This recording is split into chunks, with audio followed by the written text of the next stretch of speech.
I have not gone to any Islamic university. No Islamic school, nor Islamic college, no Islamic university, but I'm giving talks. Thousands are coming, 10,000 are coming. So Zakir Naik has not gone to any Islamic institution. He has not acquired his knowledge from any credible institution, any credible source. This is a book on medicine. If I read this book fully, understand everything which has been written in that, would you consider me as a doctor?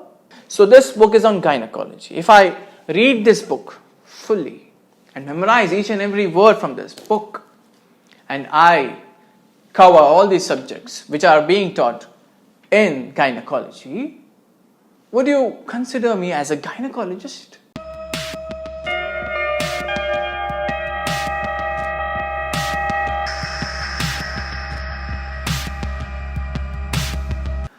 Alhamdulillah, Alhamdulillahi Rabbil Alameen, wal aqibatu lil muttaqeen, wassalatu wassalamu ala Sayyidina Muhammad wa ala alihi wa ashabihi ajma'een, amma ba'd.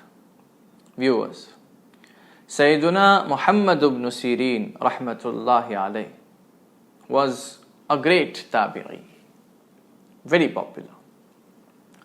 He says, and this saying is also very popular, which has been narrated in Sahih Muslim. He says that فَانْظُرُوا عَمَّنْ تَأْخُذُونَ دِينَكُمْ فَانْظُرُوا عَمَّنْ تَأْخُذُونَ دِينَكُمْ. Carefully consider from whom you take your religion. Or in other words, be careful about whom you learn your religion from. Although this was said regarding collecting the hadith of Prophet Muhammad sallallahu alaihi wasallam, this will apply everywhere. So you should always be careful about whom you learn your religion from. Nowadays there are a lot of scholars out there. Each scholar calls you towards what he has understood from this religion. Each scholar calls you towards what he has learned. So can you listen to anyone? No, that is obvious. You cannot listen to anyone. So whom you should listen to? That's the question. Well, I cannot give the answer for that. I cannot tell you whom you should listen to, because that's on you. You should do your research on that scholar and decide for yourself whether you can listen to him or not. But I can do one thing for you. I can tell you whom you should not listen to. I can give you a list of scholars. The general rule is whoever spreads Wahhabism should never be listened to. That's a general rule, because Wahhabism leads to extremism. We have said that before. So today I'm going to give you a name of a scholar whom you should not listen to. There are many more scholars whom you should not listen to, but we'll tell you that in our upcoming videos. Today we'll deal with one scholar, and the name of that scholar is Zakir Naik. Why you shouldn't listen to him? Reason number one is that he spreads Wahhabism.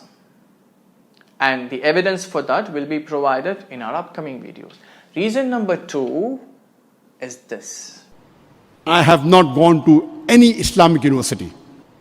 I have not gone to any Islamic university. No Islamic school, nor Islamic college, no Islamic university, but I'm giving talks. Thousands are coming, 10,000 are coming. So Zakir Naik has not gone to any Islamic institution. He has not acquired his knowledge from any credible institution, any credible source. And I am not talking about his knowledge regarding comparative religion. He might have acquired it from somebody. I'm not talking about that. I am speaking about your knowledge about other subjects of Islamic studies. From where did you acquire them? Like fiqh, from where did you learn? Who taught you fiqh? Like tafsir, like hadith, from which ustad did you acquire the knowledge of hadith? Like usulul fiqh, like usulul hadith, which ustad, which teacher taught you? For your knowledge to be authoritative, you should always learn it from an ustad who has learned it from another ustad, another teacher. And that chain should reach Prophet Muhammad sallallahu alaihi wasallam. Then your knowledge will be considered authoritative. You have Islamic knowledge. you will be considered an Islamic scholar. But if you learn Islam just from books, as the Zakir Naik has done, then you cannot be called a scholar. You cannot be listened to. Because that's not the way to acquire knowledge. You don't do that usually. Let me give you an example. I have a book on medicine here. This is a book on medicine. If I read this book fully, understand everything which has been written in that, and if I memorize each and every word of this book, and if I read other books which are being taught in the syllabus of MBBS, would you consider me as a doctor? No, you will not. And I also have a book on gynecology. So this book is on gynecology. If I read this book fully and memorize each and every word from this book, and I cover all these subjects which are being taught in gynecology, would you consider me as a gynecologist? No, you will not. Would you bring your relatives to me for handling their delivery, the delivery of their baby? No, you will not. Why? Because I have done it for myself. I have just read these books. I claim that I have understood everything. I claim that I have memorized them. But I don't have any authority. My knowledge will not be considered authoritative because I did not learn this knowledge from doctors. That's why we go to a medical college. Because there, in a medical college, doctors teach you. Similarly, if I start reading books on engineering without going to an engineering college, sitting in my home, if I start reading books, example, if I start reading this book and I completely read this book, understand everything which has been said in that book, and if I complete reading other books which are being taught in the syllabus of engineering, you still won't consider me as an engineer, would you? So the point is, to learn something, you should always do it in a proper way. You should learn it from a credible source. I'm not saying that going to an Islamic institution for learning Islam is compulsory. No.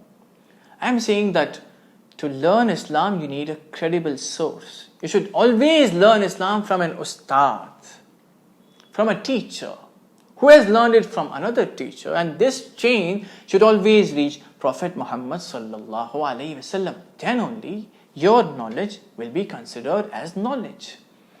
If you just start reading books and claim that you are a scholar, then you can't be relied upon. We cannot consider you as an Islamic scholar. Recently, the Grand Mufti of Egypt came to India. He visited India. He said that the main problem we are facing is that there are a number of self-proclaimed scholars who have not acquired their knowledge from any credible source, any credible institution. They come out as Islamic scholars and they start speaking about Islam. What they do is they misinterpret the Holy Quran. They come up with bizarre interpretations. They misinterpret the Hadith and they cause damage to Islam. We have the video for you. Have a look.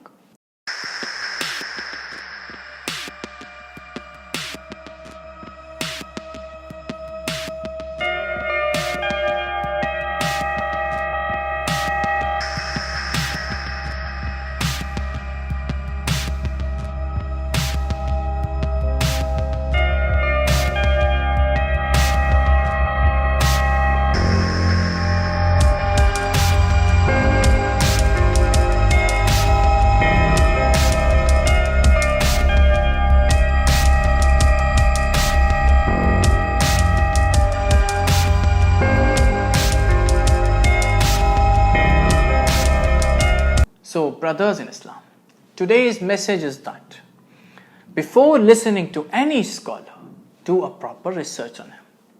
Don't just listen to anybody. Do a proper research on him.